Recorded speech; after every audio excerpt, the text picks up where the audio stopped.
Gender identity crisis adolescent ഏജിൽ വരാം, ചിലപ്പോൾ അതിനെക്കാട്ടി കുഞ്ഞു കുട്ടികൾക്ക് തന്നെ ഉണ്ടാകാം.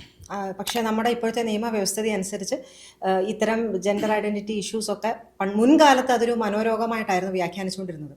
പക്ഷേ പുതിയ ഒരു ക്രൈറ്റീരിയ അനുസരിച്ച് അത് ഈവൻ നിയമം പോലും അവർക്ക് അനുകൂലമാണ്. അപ്പോൾ അതൊരു മനോരോഗത്തിൻ്റെ ഒരു പട്ടികയിൽ അതിനെ ഉൾപ്പെടുത്തിയിട്ടില്ല. പക്ഷേ ചില കുട്ടികൾക്ക് ഈ പറഞ്ഞ പോലെ കൺഫ്യൂഷൻ ഉണ്ടാകാം, ബൈസെക്ഷൽ ആണോ അല്ലെങ്കിൽ ഹോമോസെക്ഷൽ ആണോ അല്ലെങ്കിൽ എന്താണ് അത്, ആ ഒരു തലത്തിലൊരു കൺഫ്യൂഷൻ ഉണ്ടാകാം. അത് വളരുന്ന പ്രായം അനുസരിച്ച് അവർ തന്നെ അത് മാറി വന്നോളും.